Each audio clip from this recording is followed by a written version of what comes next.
welcome to the WOAFM99 radio show, episode 10 today of season 17, and it's another In Conversation episode, and I've got Thomas Michael Link, my friend all the way from Ventura, California, so he's joining me, and we're going to be talking about his brand new song, Die for a Kiss. Now, we're not playing that song today, but I'm going to give everybody just that initial horn section, kind of like a preview, because that's like a very featured part of that song.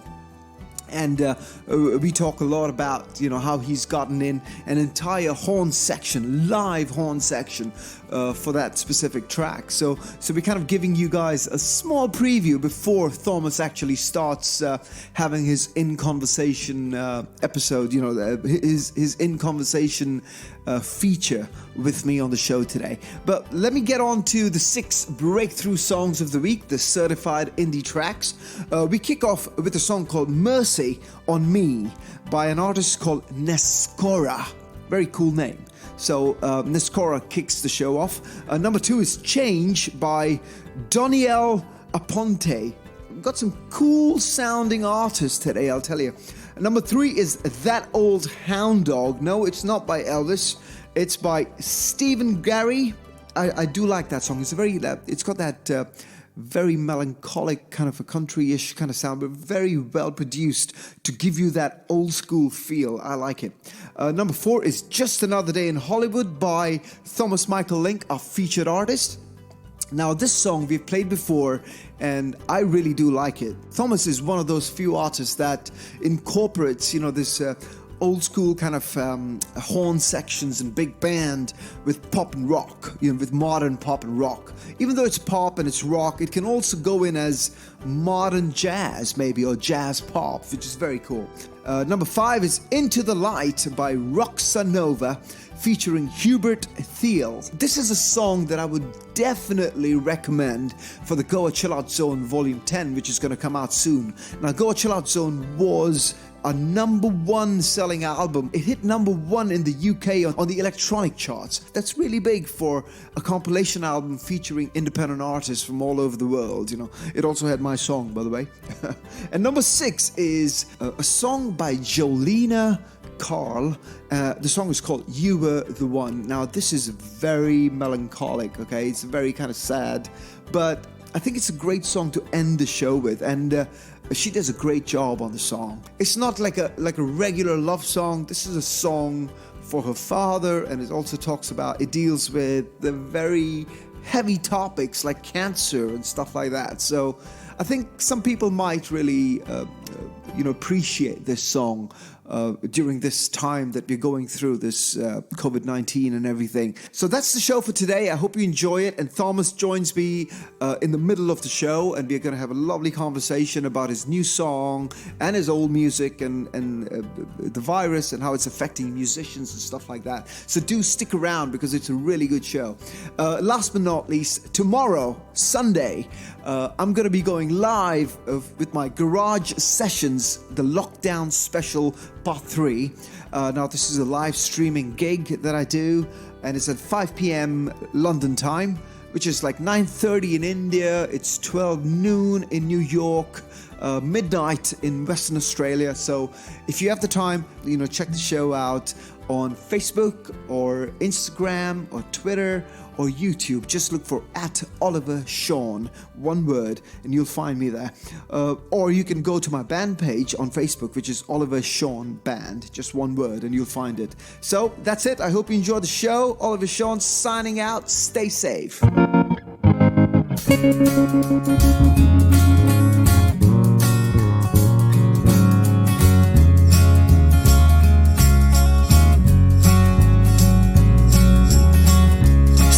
Again, dark days come.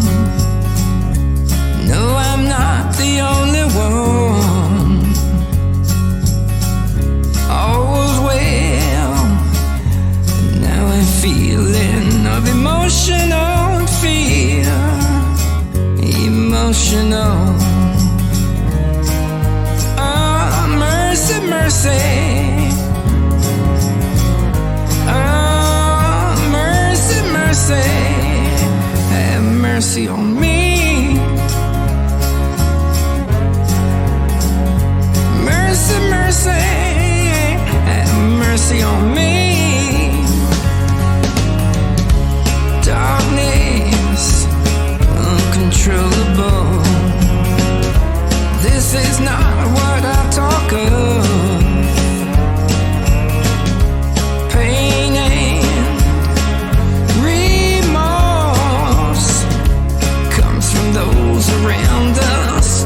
Here another day, still breathing, just coping, head spinning. Days fading, oh yeah, this is what they call living. Have mercy on me.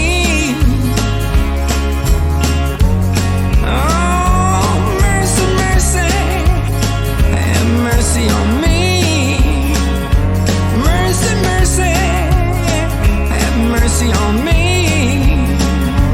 mercy, mercy, have mercy on me.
Change is something that we must all someday undergo.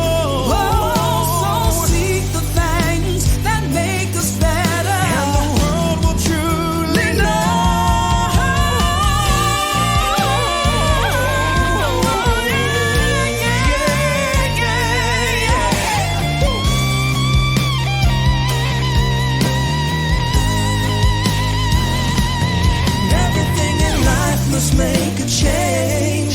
Not a single thing remains the same.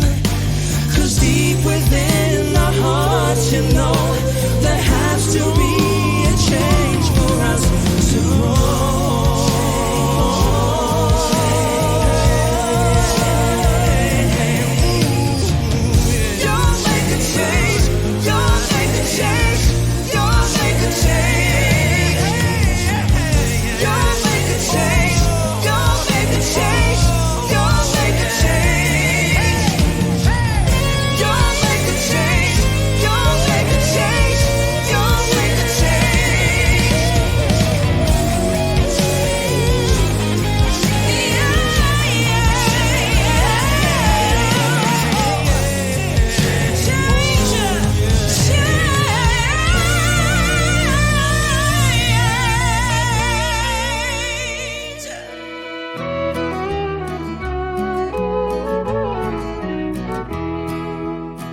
I saw an old hound dog walking down the road.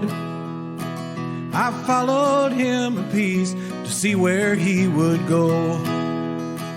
He led me to a house across the railroad tracks. Started scratching at the door right where the screen pulled back. She opened up the door to let her dog inside. I stood there slack-jawed, feeling like I'd lost my mind. She looked at me a bit, and then I saw her grin. You better shut your mouth before the flies buzz in. She was the sweetest thing that ever crossed my way. God bless that old hound dog that passed me by that day.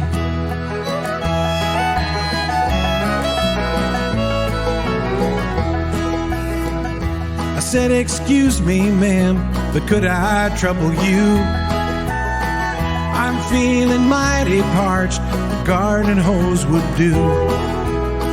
She said, "My mama's, ma'am, Miss Jane's what you call me. Why don't you come inside for a glass of my sweet tea?" She was the sweetest thing that ever crossed my way. God bless that old hound dog that passed me by that day.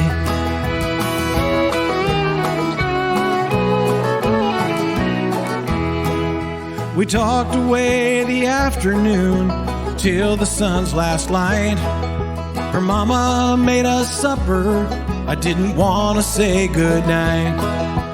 I stood by that old screen door, my hat clutched in my hand. I said, "Thank you kindly, and can I see you again?" She said, "Come round anytime," reached up and kissed my cheek. I don't think my feet touched the ground for that whole solid week.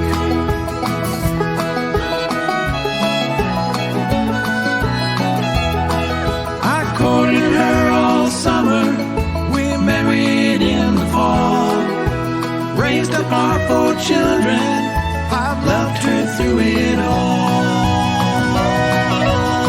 She's still the sweetest thing that ever crossed my way. God bless that old hound dog that passed me by that day.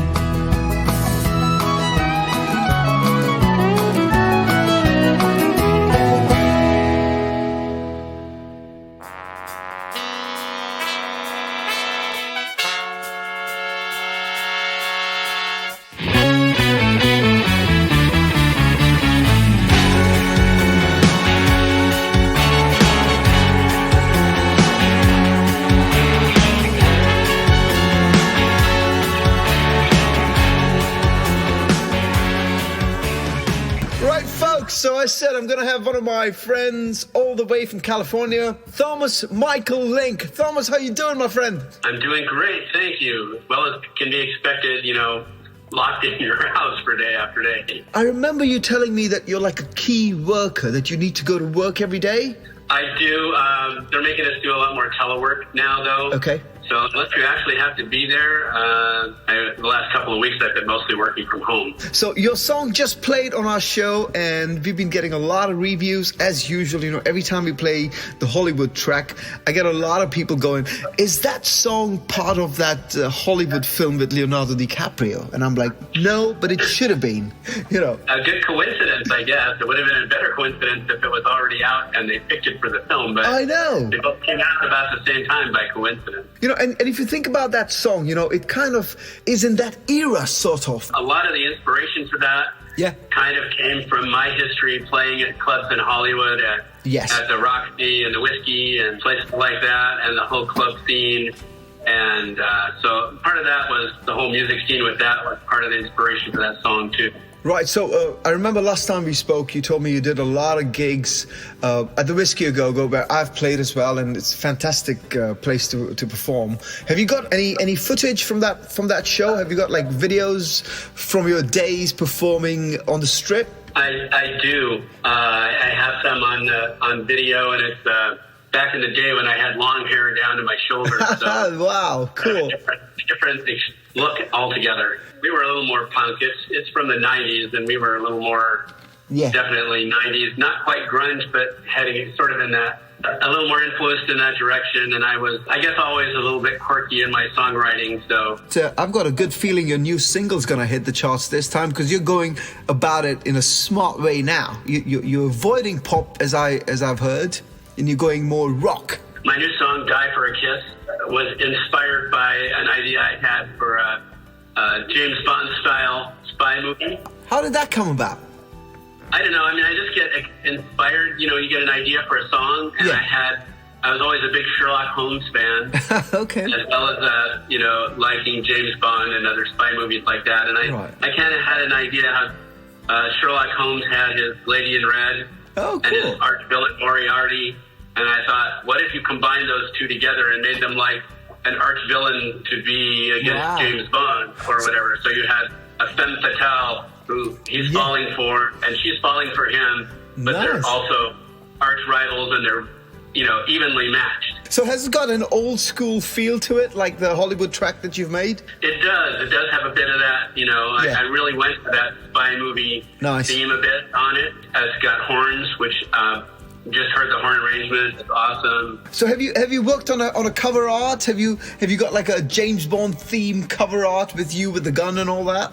I've been thinking about that also for a video. I don't know that I can get all that done in time, especially trapped here at home. But before I forget, when you said you're doing live horns, have you got like a group of people doing the different horns, or is it just one person who's doing different tracks? No, actually, I work with an online music studio. Okay. Well, I think you've also aired my song Swingin' Christmas. Yes, you told me about that one. Yes, I remember. That's all live horns and strings, and I use them for that as well. Cool. So they're doing the horn arrangement for this, and then I think my other song that is going to come out after, a little while after, Help You Die for a Kiss, Emily, I think I mentioned that to you. Yes, you did, yes. That's got more of a sort of Beatles flair, and has some elements of Penny Lane. I mean, it doesn't sound like Penny Lane per se, but it's got some elements of that, and also of Got to Get You Into My Life. Nice. And so it really calls for some horn arrangement, and I had some synthesizer work done for it, for horns and strings. I'm not sure that's going to cut it. I think I may have to spring for the whole live arrangement. It's pricey, of course. Yeah, I remember doing you know, synth-based horns and saxophones for my first album, and I did it myself, you know, on the keyboard. I was playing it myself. And I was so proud of it, you know. When I was a kid, I was like 19 or something. I was like, wow, that sounds really good. And now when I listen back to it, I cringe. I'm like, oh my God, I need some live horns there, you know. So, well, it depends on the song. Yeah. That Carly Rae Jepsen song that she did, Call Me. Yeah. They, you know, deliberately use like over effect synthesizer orchestration in that, and it sounds awesome. It fits for that. Cool. It just depends on the song. Yeah, I guess it all depends on the song and the style and the feel that you're going for. You know, I listen to it and then you go, well, that's great. Or you listen to it and go, no, yeah. He's the real thing. True, absolutely. Speaking of the Beatles sound, there's another artist we do a lot of work with. They're called the Silvers, you know. And they're based in California, just like you. And their music is hardcore, kind of Beatlesque. But you're not that into the Beatles, are you? You just may have influences, but you're not into them on that level. Well, I love the Beatles, but kind of like the Beatles, the way they took influences from every genre and every type of band. And, you know, I'm sort of like that. I mean, it's like if I have an idea and I hear an influence, like I had a bit of for the Die for a Kiss, I had a little bit of the Duran Duran. They did a James Bond theme song. And so there's a little bit of that influence. I didn't hear it at the time, really, but as I started putting it together, I'm like, yeah, it's got a little bit of that sort of in there vocally, etc. You should have had a lot of synths added in then, because they're a very synth band, aren't they? They are. Well, I heard it more in the sort of the style arrangement and vocals. Okay. But, I mean, I'm not trying to sound like Duran Duran any more than really with Emily, I'm not trying to sound like the Beatles, but where I hear that influence and I can pull it out and make the song richer, then that's what I want to do. Tell me more about the name Emily. Why Emily? That's an interesting story. So I was at Disneyland, of all places, with a group of friends, and my wife, she wasn't then, but she's now my wife, and she was telling them about how, you know, it's like, well, he writes a song like every day. And I was like, and they're like, yeah, sure, right. And she's like, yeah, he can write a song just like, bam, right on the spot and stuff. Yeah. I got challenged. It's like, okay, I dare you to write a song about me on the spot. Okay. And that was a friend of ours named Emily. So Emily was just a friend? Emily was a friend, yeah, and I just wrote this song, not literally about her, but influenced by her and on a dare. So. Oh, nice. That's amazing. So Die for a Kiss and Emily are not kind of connected. They're completely different songs. They are. I mean, I guess you could say that about a lot of my stuff. It's like I have an idea for a song, and I go with that. I don't try to make it sound like any of my other stuff, which is probably a crime in the modern music era where everything sounds yeah, totally. You know, but I like diversity. And anything specific about the UK in your song? Any English influences? No, not specifically UK. It starts out with the main character sort of singing the part, I would die for a kiss. Right. And then by the middle of the song, it's you will die for a kiss. Oh, okay. So tell me, Thomas, which part of California are you told me before, but I've forgotten. So which part of California are you based in? I'm based in the Ventura County area, but between LA and Santa Barbara. Foo Fighters and people like that, members of other groups, and old and new. There's a lot of music in this area. It doesn't get the press that LA does. I mean, I grew up in LA, actually down by the coast. And we're actually out by the coast in Ventura, so Ventura has quite a lot of beaches, and at the moment they're mostly deserted. Of course, because of the virus thing. Yeah, that's part of it. And also, I mean, you'd be shocked. There's like miles of beach with hardly anyone on it, even before the virus. People, I don't know, it's like in LA, the beaches will be packed, and out here there'll be like a few hundred people. It's like, really? As soon as the virus is over and I take a holiday, or a work holiday, I'll call it, to America, we gotta catch up for a cider or a beer in Ventura, on the Ventura Beach. That would be great. So, before you go, can you tell us more about what the situation is in California, or rather in Ventura, with the virus? You know, like New York, or is it more subtle? Ventura's done very well. I think we've only had about 15 deaths.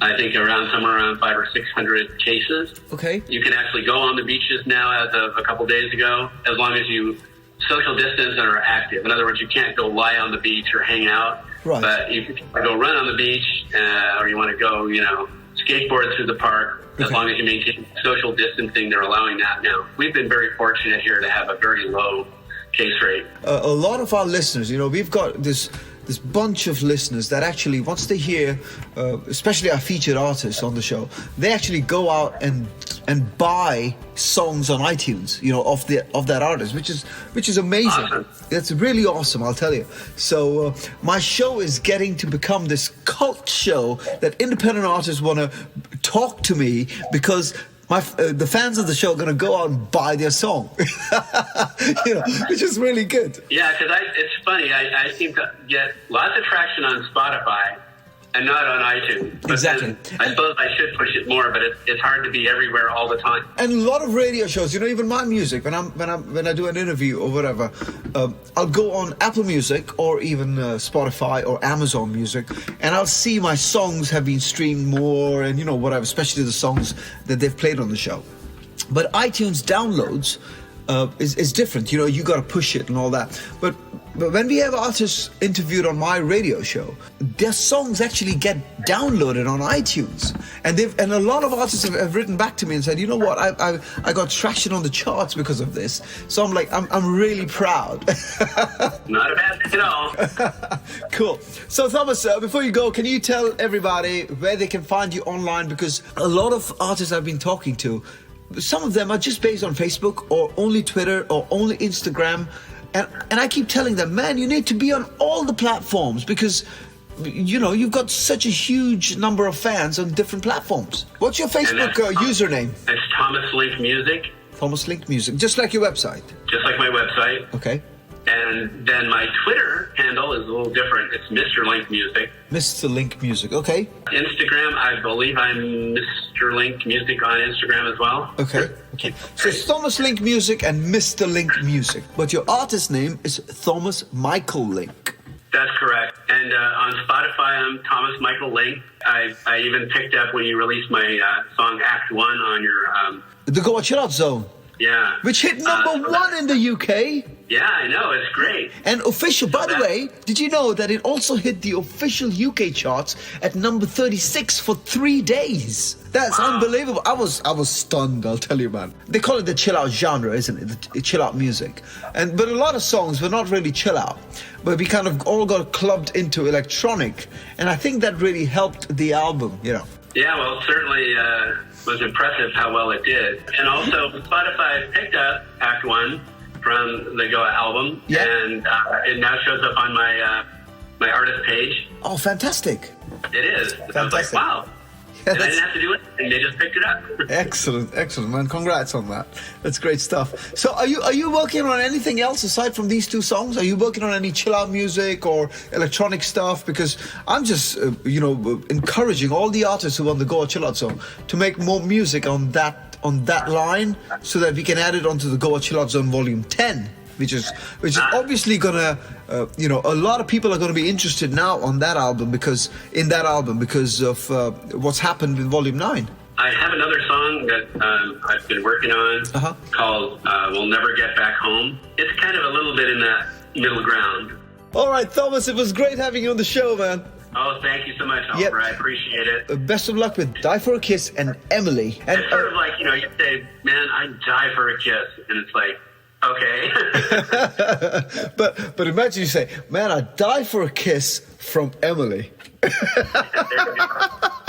Your wife will kill you.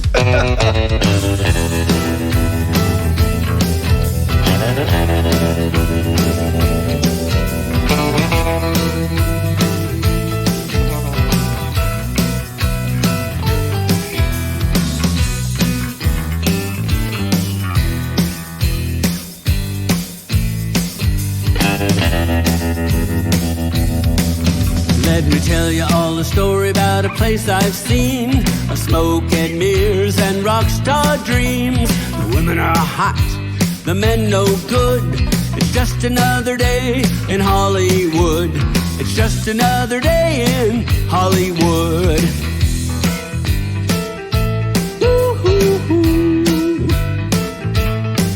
I met a young pop star who just got popped with an underage girl in a traffic stop. They put him in a movie, they made him look good.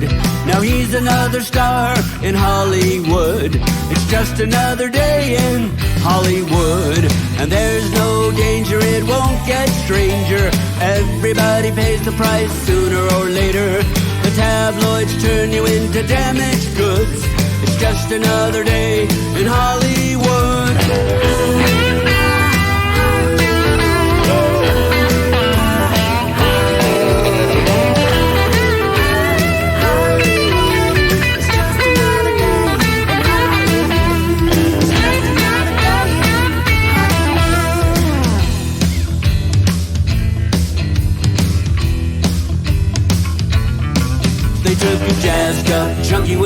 suicide stare made her a hip-hop honey with legs to there. The Pope of paparazzi said the pictures are good, and that's the way it's done in Hollywood. It's just another day in Hollywood, and there's no danger it won't get stranger. Everybody pays the price sooner or later. The tabloids turn you into damaged goods. It's just another day in Hollywood.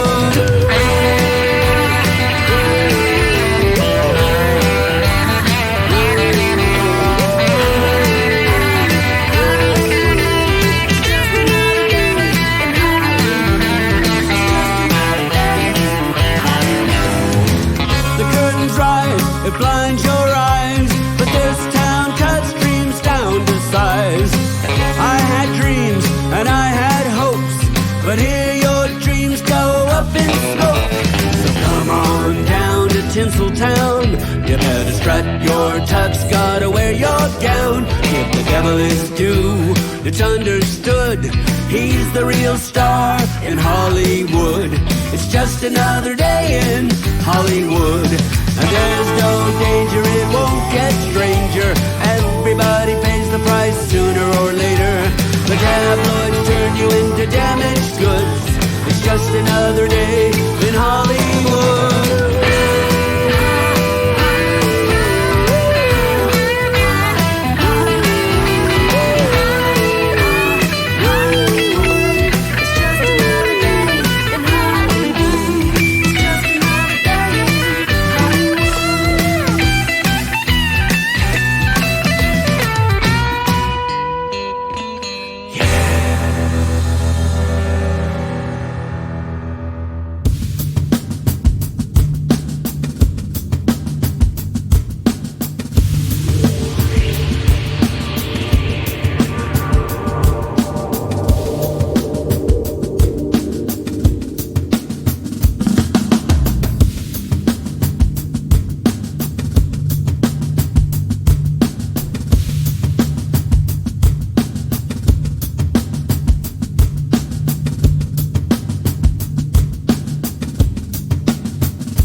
doctor said the cancer's there, just a few months left. He should take care. The greatest love in his whole life was music, his kids, and his beloved wife. He used to sing his favorite song that he sang his whole life long. He gave me his talent and taught me how to sing the stories our lives could ever bring. Daddy, you gave me your music. Daddy, you were the one. Following in your footsteps, I keep going on. Daddy, you gave me your music. Daddy, you were the one. I'm proud to be your little girl. Daddy, I keep going on.